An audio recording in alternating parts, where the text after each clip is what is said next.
سر سوال یہ ہے کہ اسٹیفن ہاکنگ 76 سال تک کائنات میں سرگردہ رہا اور سوچتا رہا. جیسے آپ اپنے لیکچرز میں بتاتے ہیں کہ اللہ کے دوستوں کی نشانی ہے کہ ایک تو وہ کائنات پہ غور و فکر کرتے ہیں اور دوسرا یہ کہ وہ اللہ کو یاد کرتے ہیں. تو ان میں سے وہ ایک کام جو ہے کہ کائنات پہ غور و فکر کرتا رہا, تو پھر اللہ نے اس کو رستہ کیوں نہ دکھایا؟ نشانیوں پہ تو نہیں نا اللہ ملتا. دیکھو نا, ایک یہاں ہمارے یہاں ایک بہت بڑے بزرگ تھے جو ایک کرنل صاحب چلے گئے. تو انہوں نے کرنل صاحب نے کہا کہ جناب قبلہ مولانا پیر و مرشد, چونکہ آپ آگہی کے سمندر ہیں تو یہ تو بتائیے کہ اپنا زمین کی گردش جو ہے یہ کیسی ہے. تو انہوں نے ذرا نگاہ خیر اٹھائی اور کمبخت تو یہ باتیں ہم سے کیوں, اس کا ہم سے کیا تعلق ہے؟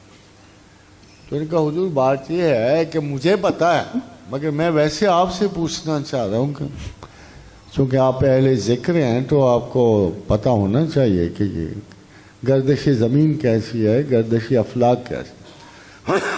تو ان کا مجھے نہیں پتا, اور نہ میں ایسے سوال پسند کرتا ہوں نہ تو ہماری مجلس میں آیا کر. تو ان کا بات یہ ہے حضرت کہ میں یہ تھیسس لے کے آیا ہوں کہ آپ اللہ کا بڑا ذکر کرتے ہیں, آپ نصف کے مالک. میں نے جغرافیہ اور سائنسز پڑھی ہوئی ہیں, مجھے پتہ ہے میں بھی نصف کا مالک ہوں. الذین یذکرون اللہ قیاما وقعودا وعلی جنوبہم ویتفکرون فی خلق السماوات والارض. کہ جناب آدھے کے آپ ولی ہو آدھے کو میں ولی ہوں, تو میں یہ کہنے ہوں کہ میرا آپ سے برابری کا رشتہ ہے, وہ کم و بیشی نہیں ہے. خادم حضرات بات تو اس نے بڑی مناسب کی.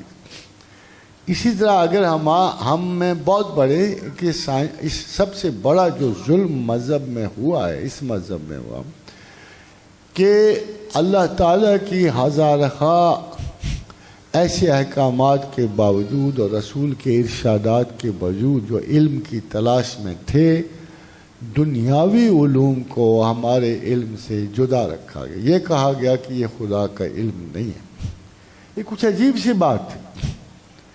عجیب سی بات یہ تھی کہ ہم یہ کہ جو مقدر اللہ نے پیدا کیے, بندے اللہ نے پیدا کیے, ماں باپ اللہ نے پیدا کیے, پیشے اللہ نے پیدا کیے, اور ساتھ خفیہ طور پہ علماء اسلام کا یہ کہ سائنس کسی اور اللہ نے پیدا کی, یہ اس اللہ نے پیدا نہیں کیا. ہم نے کیا کیا کہ دنیاوی علوم کی جدت کو, سائنس کو ہم نے مذہبی اقدار کے خلاف قرار دیا, ان کے ایٹیچیوڈ کو خلاف اقدار کیا. کس کی وجہ سے؟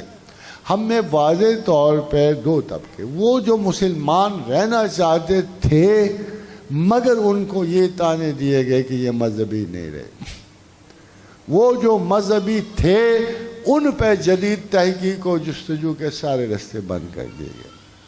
یہ اتنا بڑا تصادم و تصور میں آ گیا کہ مسلمان گھرانوں میں خدائی احکامات یا قرآن و سنت کی وہ تعلیمات نہ رہیں. لوگوں کو واضح طور پہ نظر آیا تھا کہ دنیا کی کامیابی کے لیے ڈاکٹر انجینئر بننا زیادہ ضروری ہے. اٹ واز, مگر ان کو کون جا کے یہ کہتا ہے کہ ڈاکٹر انجینئر بننا خدا کی خدمت میں جانے کے برابر ہے, یہ تحقیق و جستجو میں جانے کی. لیٹ سے ہمارے ایک بہت بڑے عالم ہیں, انہوں نے ڈاکٹری چھوڑ کے وہ تبلیغ میں چلے گئے.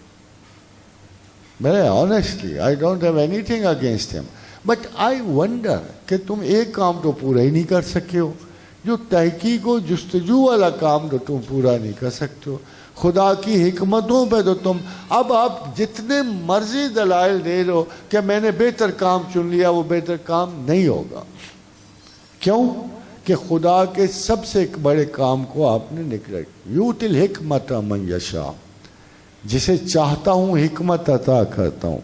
وَمَنْ يُؤْتِ الْحِكْمَةَ فَقَدْ أُوتِيَ خَيْرًا كَثِيرًا, اور جسے حکمت عطا کر دی اسے خیر کثیر عطا کر دی.